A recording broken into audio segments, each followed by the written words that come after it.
Bago natin simulan ang kwento, ay shoutout sa mga sabungirong nakikinig. At shoutout sa lahat ng mga viewers dito sa Ang Ermitanyo, lalong-lalo na sa mga OFW na patuloy na sumusuporta sa ating channel. Sana walang mag-skip ng ads. Yun lang. Simulan na natin. Manong, paano nagkaroon ng saging sa gitna ng daan? At hindi ordinaryo ang pagtubo nito. Shhh! Huwag kang maingay. Minarkahan tayo ng mga aswang. Pero huwag mong pansinin at huwag kang magpapahalatang alam natin ang kanilang mga patibong. Lalagpasan lang natin, Chris. May nararamdaman akong kakaiba sa paligid, Manong. Alam ko. Basta maging alerto ka lang. Teka, ano yun? Parang may nakasunod sa atin ah. Tama ka, Manong. Handa na ang mutya. Humanda ka na rin. Teka, ano yung lumitaw sa kamay mo, Chris? Karit ng mga anino ng engkanto? Aba, kaya pala gusto mong sumama sa akin ha? Dahil may ipapakita ka. Sige, hayaan kita ang paghahanda mo. Para naman masaksihan ko mismo ang pag-unlad at maging ang kakayuhan mo. Teka, saan ka pupunta, Chris? Bakit ka bumaba ng kabayo? Susugurin ko na sila, Manong. Sige, basta mag-iingat ka ha. Wika ni Macario at wika rin naman ni Chris habang nananakbo papunta sa mga kalaban. Paghataw niya sa karit ng malagulok sa mga balbal, agad kumalas sa mga balbal ang kanilang mga sariling ulo. Ang kulit nyo. Ayan, yan ang tinamo nyo. Teka, napakaraming yapak sa paligid. Manong, sundan mo ko. Ang daming mga balbal na nakapaligid sa atin. Sigaw niya subalit hindi sumagot si Macario. Manong? Manong Macario! Huwag mo kong iwan dito! Shhh! Huwag kang maingay dyan. Normal lang ang ginawa nila dahil pumasok tayo sa kanilang teritoryo. Wika ni Macario sa kanyang gilid na halos hindi niya natutunugan. Manong, saan ka dumaan? Hindi kita nakita. Gulat na wika ni Chris. Chris, makinig ka. Dahil sa pagpasok natin sa kanilang teritoryo, mag-aaklas ito ng digmaan laban sa ating dalawa. Humanda ka. Marami sila at papasugod na sila sa atin. Nang walang ano-ano, nang biglang lumitaw sa harapan nila ang maharlika ng mga diwata at ng berdugong tikbalang.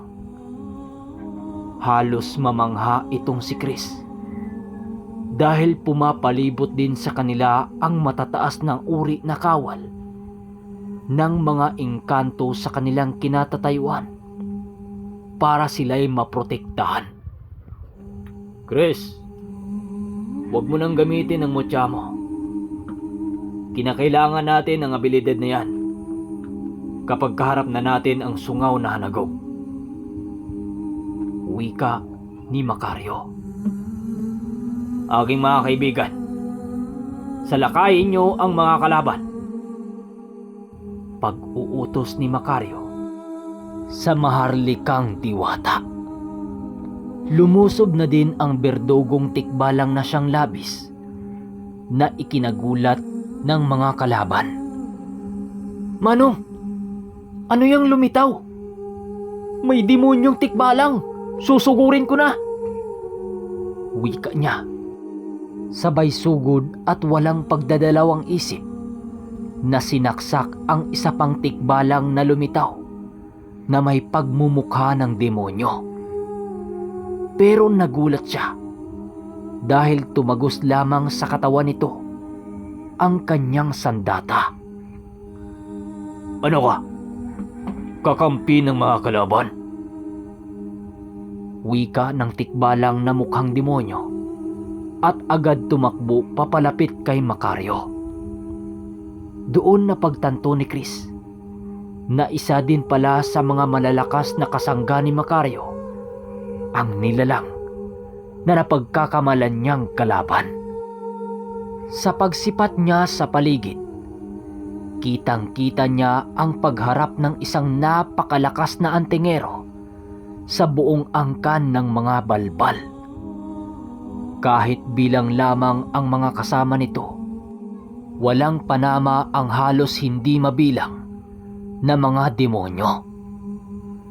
Nang maya-maya lang, biglang nawala ang pagkabahala ni Chris nang makita niya si Macario na sayang-saya sa pakipaglaban.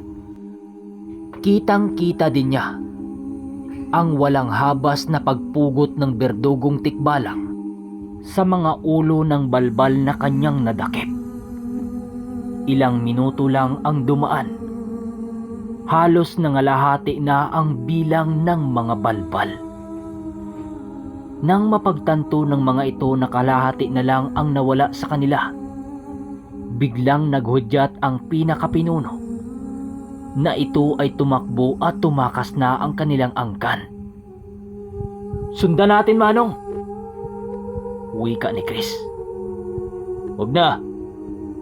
Hindi naman mga balbal ang pakay ko rito eh. Wika ni Macario na siyang ikinagulat ni Chris. Teka, saan na yung mga kasama mo? Nawala sila? Takang tanong ni Chris. Wala na. Naglaho na dahil wala na rin ang mga kalaban natin.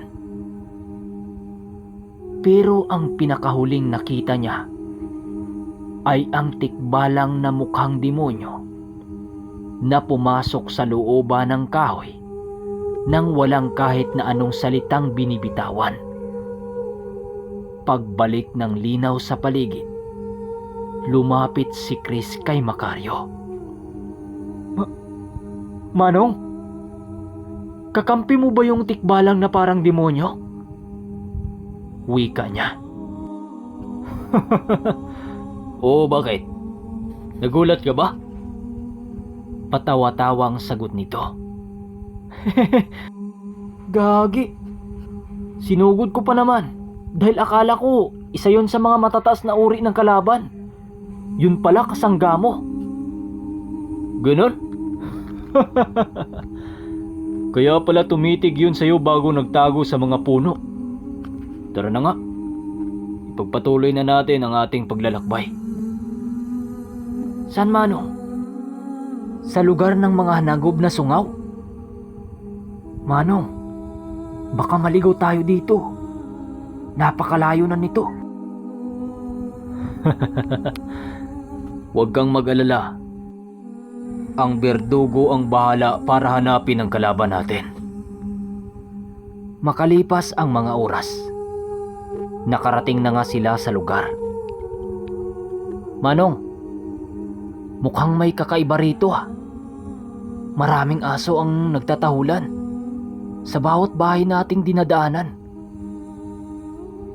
Kung maraming aso, merong dahilan dito. Seryosong wika ni Macario. Bakit, Manong? Anong napansin mo? Alam mo, Chris, isang mga aso ang kahinaan ng mga hanagob na aswang. Hindi dahil sa nakita sila ng mga ito, bagkus ito ang simbolo ng kanilang pagtatalo. Ho? Pagtatalo ba? Anong koneksyon nun sa mga hanagob? Pabalang na sagot ni Chris. Gusto mong malaman? Lumapit ka ng konti sa akin. Alam mo, meron akong naririnig na istorya ukol sa pamamahala ng mga hanagob na sungaw dito sa lugar ninyo.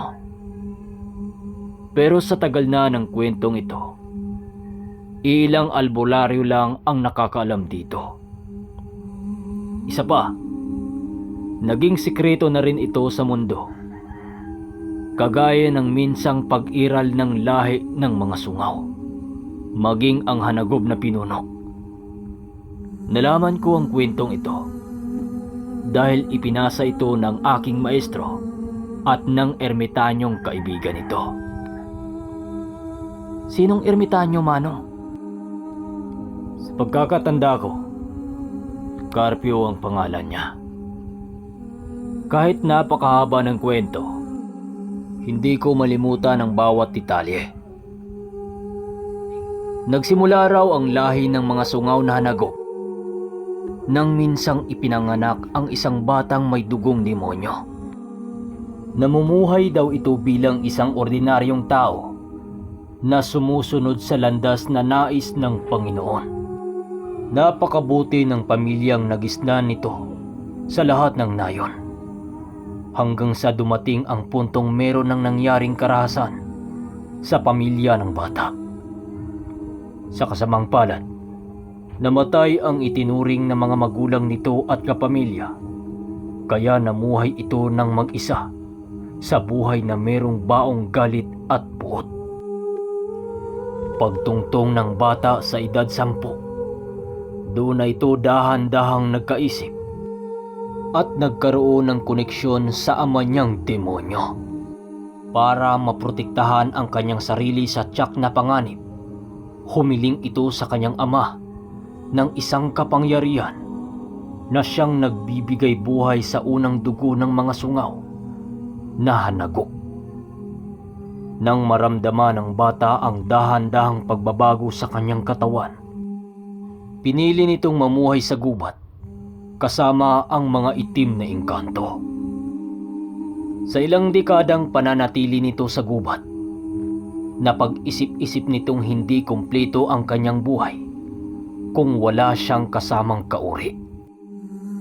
Dahil sa pangungulila ng bata sa kanyang kapwa-tao, nagtungo ito sa isang nayon upang magsali ng kanyang pagiging aswang sa taong kanyang napili. Sa loob ng 3 araw lang, lumaganap ang mga sungaw sa buong lugar ng Iloilo. Dahil sa mga naganap, isang tribo kaagad ang kanyang nabuo, hanggang sa naglaon, nakagawa na ito ng isang imperyo ng kanilang lahi. Kakaiba ang batang yun sa lahat ng sungaw na hanagob, Chris, dahil ang kanyang mismong ama ang kanyang naging gabay. At sa paglipas ng panahon, marami ang kauri niya ang naghangad sa kanyang trono na tinatamasa. Ang ilan sa mga ito ay hinamon siya ng duelo, subalit kagaya ng inaasahan, hindi ito tumatagal ng ilang segundo lang. Alam mo, dahil sa kaganapang yun, kung kaya't nahati ang mga sungaw sa 3 grupo. Pilit pa itong buuhin ng bata, subalit tinatanggihan siya ng mga nilalang na minsang siya ang pinagsisilbihan. Lumipas din ang mga dekada, doon na din umusbong ang isang antingero na nagtatanga ng lahat ng uri ng mutya ng aso. Nagawa nung mapaslang ang pinakaunang hanagob na sungaw, pero nabigo itong lipulin ang lahat nitong angkan. Dagdag pa ni Macario, dahil sa mga nangyari, kung kaya't patuloy na lumalaganap ang mga sungaw sa iba't ibang lugar ng Pilipinas. Sabi-sabi ng mga matatanda na nakarating na rin sa ibang ibayo ng dagat ang lahi nito. Sa pagpapatuloy ng pagkwento ni Macario, bigla naman itong natigilan nang magsalita sa kanyang isipan ang maharlika nitong diwata. Mac, ipagmaliban mo muna ang iyong kwento. Nandito na tayo. Wika ng maharlikang diwata.